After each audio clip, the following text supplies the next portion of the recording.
Ahojte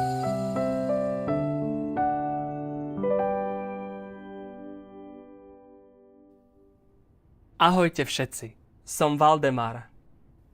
Najväčšou nádejou pre veriacich v Pána je privítať jeho návrat a byť pozdvihnutý do nebeského kráľovstva.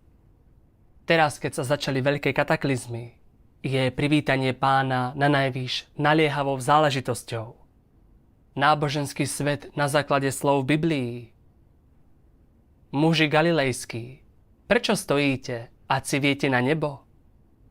Tento istý Ježiš, ktorý vám bol zobratý do neba, sa vráti rovnako, ako ste ho tam videli odchádzať. Verí, že keďže Pán Ježiš po svojom zmŕtvychvstaní vystúpil do neba v duchovnom tele na oblaku, vráti sa tiež v duchovnom tele a zostúpi na oblaku. Všetci čakajú, že uvidia duchovné telo Pána Ježiša zostupovať z neba na oblaku, aby ich vzal do nebeského kráľovstva. Podarí sa im však takto skutočne privítať Pána? Prečo veriaci zakladajú svoju vieru v Pána a jeho privítanie na slovách anjelov a nie na slovách Pána Ježiša? Koniec koncov, kto je Pán a kto je Boh? Keď ide o kľúčovú záležitosť privítania Pánovho návratu, mali by sme veriť Pánovým slovám alebo slovám anjelov?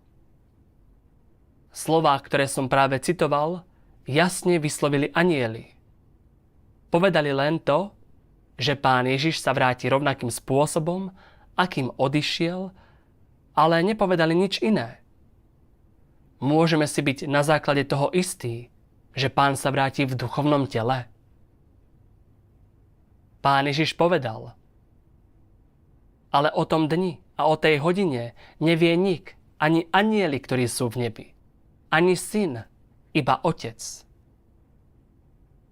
Ako by teda anjeli mohli vedieť, ako sa Pán vráti? Môže byť vzhľadom na to ich proroctvo presné?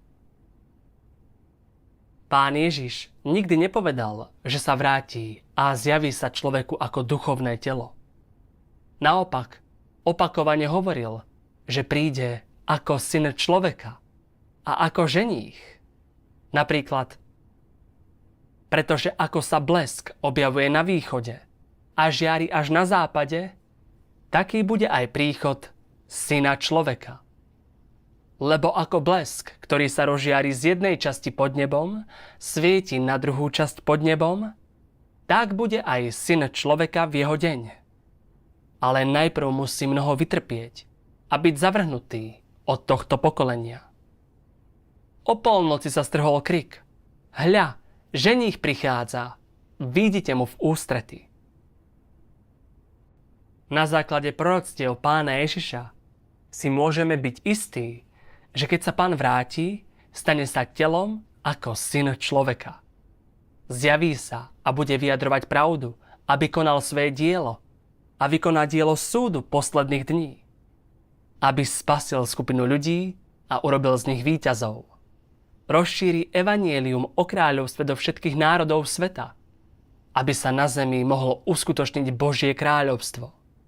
Boh, ktorý sa zjavuje v tele, aby vykonal svoje dielo, porazí satana a všetky nepriateľské sily a nastolí svoje kráľovstvo na zemi. To plne zjavuje Božiu veľkú moc a múdrosť a Boh takto získava slávu. Ľudia však Božiemu dielu vôbec nerozumejú. Spoliehajú sa len na vlastné predstavy a fantázie a vymedzujú spôsob návratu Pána Ježiša v domnienke, že príde v duchovnom tele. Príjmu ho len vtedy, keď uvidia jeho duchovné telo zostupovať na oblaku. To je osudová chyba. Keď ľudia uvidia prichádzať jeho duchovné telo, budú si myslieť, že privítali Pána. Ale v skutočnosti im bude beda. Je to presne tak, ako keď sa Tomášovi zjavilo Pánovo duchovné telo. Až vtedy uveril a Tomáš mu odpovedal: môj Pán a môj Boh. Pán Ježiš ho neschválil, ale naopak povedal: pretože si ma videl, uveril si. Blahoslavení sú tí, čo nevideli a predsa uverili. V posledných dňoch sa Pán stal telom ako syn človeka a vyjadruje pravdu, aby konal dielo súdu. Ak tomu neveríte, ani to nepríjmáte, ale trváte na tom, že počkáte, kým uvidíte Pánovo duchovné telo zostupovať na oblaku, aby ste uverili, premeškáte svoju príležitosť byť spasený Bohom v posledných dňoch. Keď zostúpi Pánovo duchovné telo, bude to v čase, keď sa Božie dielo súdu skončí a keď on odmení dobrých a potrestá zlých. Tým sa naplní proroctvo v zjavení Jána.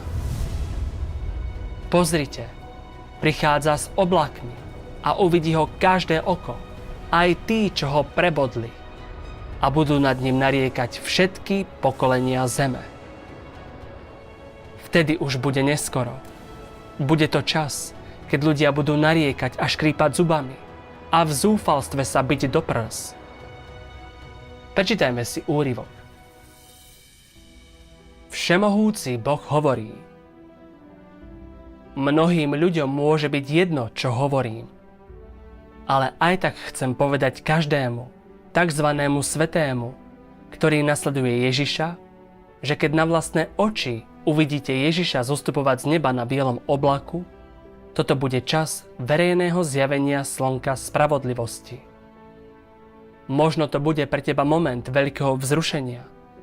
Mal by si však vedieť, že ten čas, keď budeš svedkom zostupovania Ježiša z neba, bude zároveň časom, keď ty padneš do pekla, aby si bol potrestaný, časom, kedy bol vyhlásený koniec Božieho plánu riadenia a keď Boh odmení dobrých a potrestá zlých.